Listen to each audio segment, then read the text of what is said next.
Okay, good morning, everybody, and welcome to the Georges River Local Traffic Advisory Committee on Tuesday, the 2nd of August. I declare the meeting open at 10:01 a.m. The committee acknowledges the traditional custodians of the land on which this meeting is being held as that of the Bidjigal people of the Eora Nation. Neil, any apologies? No, not that I've received.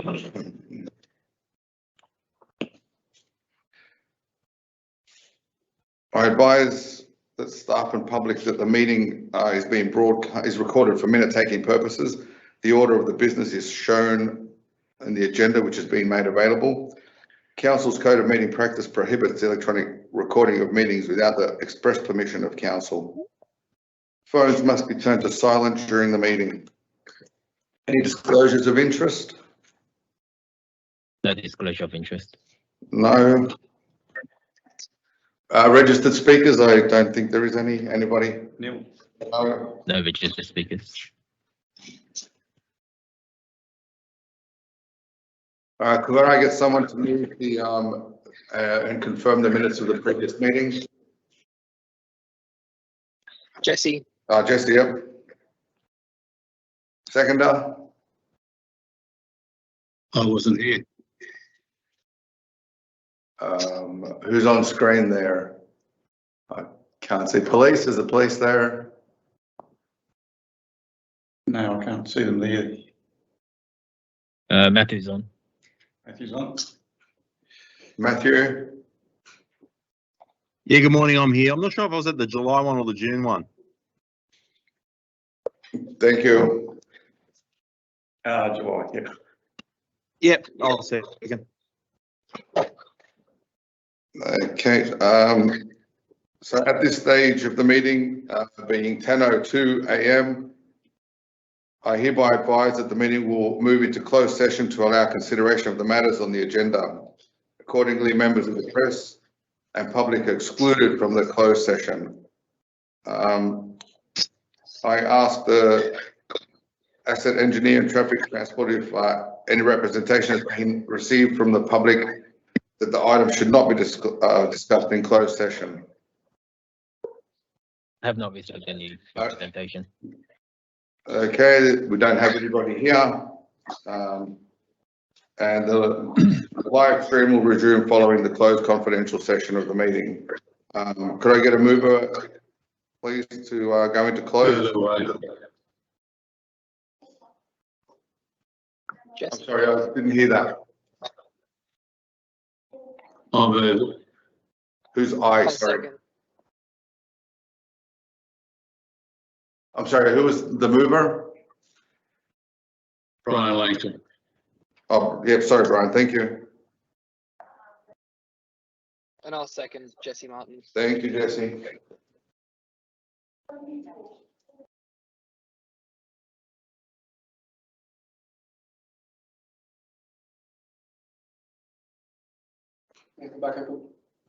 Excellent, thank you. Back into open session.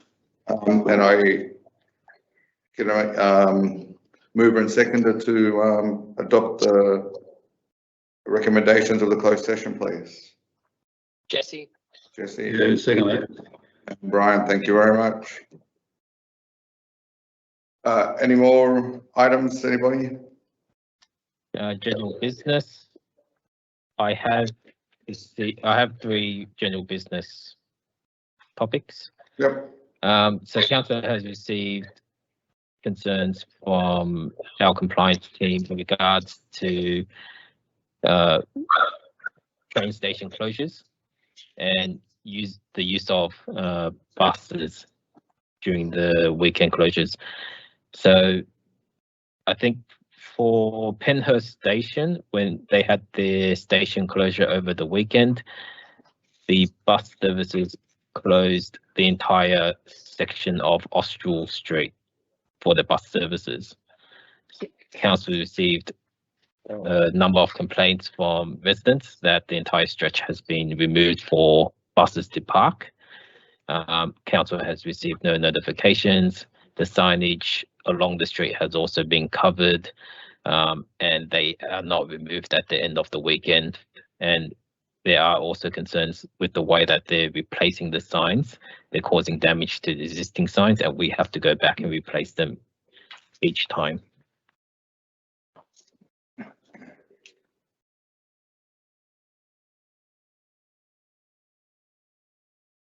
Is there an option to have council notified where the bus stops will be temporarily placed on the weekends?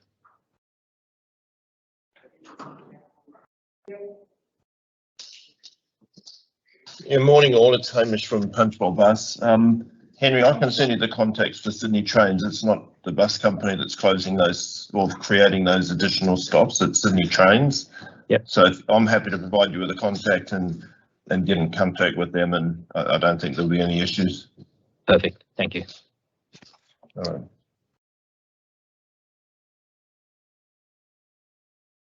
Anybody else?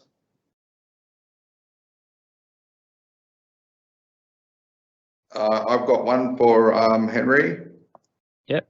As you're travelling up Cross Street, going into Crofts Street Avenue, I'm not sure what it's called.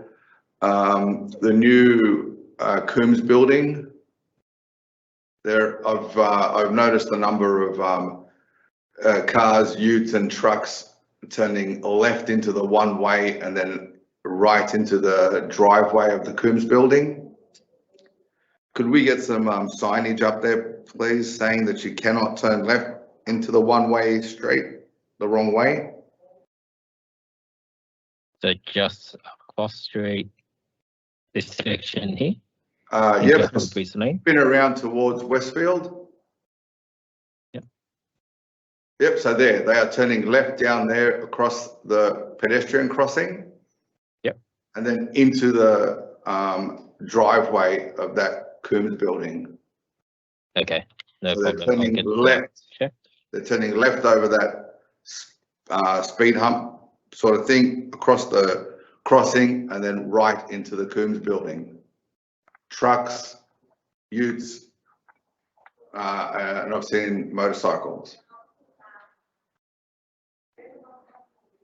No problem. I'll get that investigated and I'll get the signs replaced or additional signs if required. Excellent. Thank you. Anybody else? Yes, I have. I've just got a. Yep.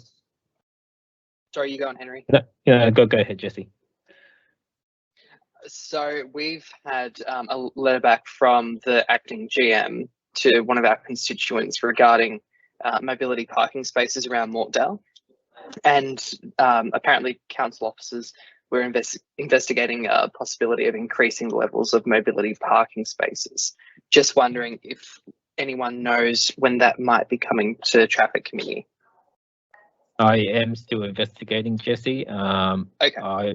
I will hope to have it completed for September, but most likely October traffic committee. Okay, excellent. Thank you. And Henry, correct me if I'm wrong, but that's a LGA wide review, isn't it? Yes. Yeah. Yes. So we want to But look at the whole area rather than just focusing in on Mortdale. That's what we had a resolution back from, I think, March, but it is quite an extensive exercise. So it just needs some time to have that work done. Awesome. Thank you both. Yeah. I'm hoping to try to get each suburb up to each traffic committee at least. But once I have a full clear indication of where the mobility parking spaces are, I will put them up as we go. Brilliant. Thank you. Jesse, did you hear back from Transport around Como or anything? The Como Shedway? I haven't heard back from either and have followed them up twice since you guys emailed me. Okay. Thanks for that. Sorry. No, you're fine. You're fine. It's yeah. Shah, I don't know whether you've got a contact there, but we've been waiting for the results of the investigation that happened on the Como Bridge that happened back in November. Okay. can you send me anything or the last or the request, and then I'll send it. I know our active transport team was closely involved with it, with the investigation, so I can send it to them with regards to the status. That's fine. Okay, thank you, Shah.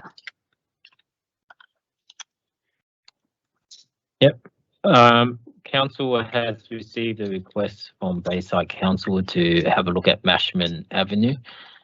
Mashman Avenue, there is a existing Woolies complex underneath this building. There is existing one-way access travelling north along Mashman Avenue. The request is to modify Mashman Avenue, change the direction of travel, just to allow vehicles to get into the car park without having issues, without losing street parking on Kingsgrove Road, without creating congestion issues from vehicles turning right into Anderton Avenue and then back onto Mashman Avenue. Do you have any comments, Shah, in regards to that, and what we should be moving forward with if we do have a look at changing the direction of travel in Mashman Avenue? The location is too close to the bridge, and I would say if you allow the right turns in, then the queuing that will happen, the queue spill back will start impacting other intersections. So I would say that's the reason why we banned that right turns and had the intersection or the right turns at Patterson. If you allow that, then it will start having impact on Commercial Road, Kings Road intersection further up, and yeah, it's just going to be a gridlock through that. So that's the reason why it is the way it is, and it'll start impacting on how Mashman Shaw Street operates as well, because at the moment it might be split approach, but as soon as you allow the right turns in, that means it's going to be a sort of changing to the phasing arrangement at Kingswood Road, and you may have to improve the capacity of widen Mashman to allow for the impacts. So yeah, it's going to be a significant exercise, just not going to be a simple line marking or signage change exercise, unfortunately. Perfect. And I know Patterson has been going on for a long time with regards to, yeah, having the development, getting that parking removed. So Shah, just on that, there's been some work done between us and Bayside Council to help progress trying to fix some of those issues in that area. So it might be good if we could have a meeting with the Bayside traffic officers and yourself and their Transport for New South Wales counterpart as well, just to discuss that, to make sure that we're all on the same page. Yeah, that's fine. Thank you. Great. Well, I'll organise something.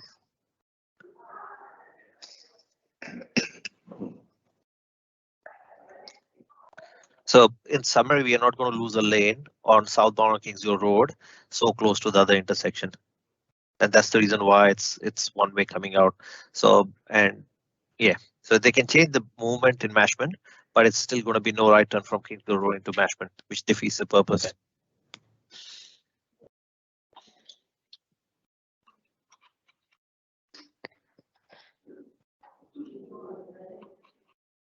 Thank you. Anybody else with any general business questions? Yes, one more. So council has attended Transport for New South Wales e-scooter trial expo. Transport for New South Wales has come back to council with a number of restrictions, a number of guidelines in regards to the trial itself. So the trial, if you're not aware, the trial can only be on road within under 50 kilometres. It cannot be on the footpath at all. A road safety audit must also be conducted prior to the location being endorsed. Does anyone have any comments if council should continue to proceed with the trial, or should we not proceed as we don't have the proper infrastructure at this stage?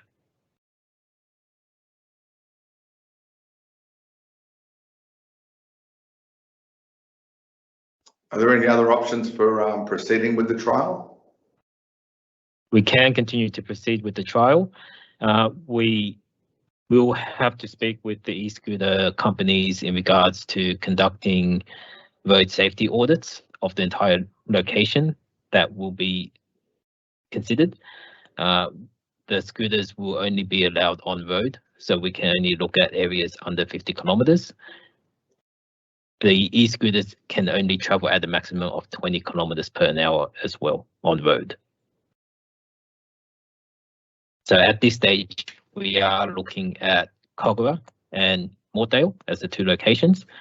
But because the locations, the restrictions, the e-scooters won't be able to link up with much of the area. They can only stay within a small location.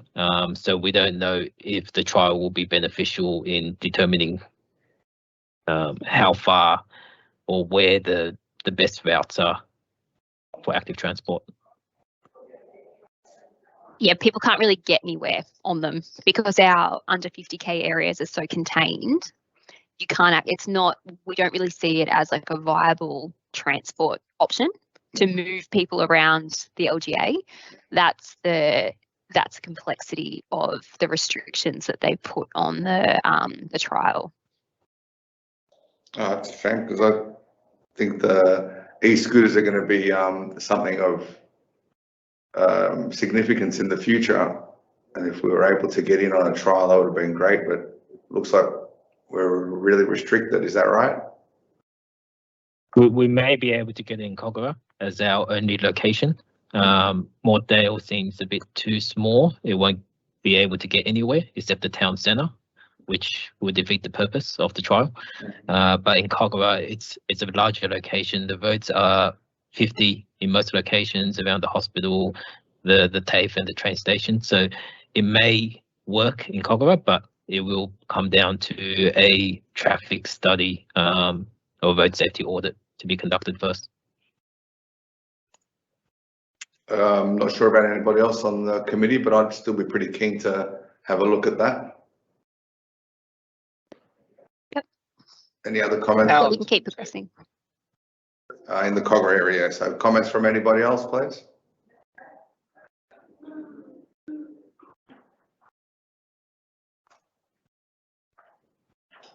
No? No problem. Okay. Excellent. Thank you very much. No other general business?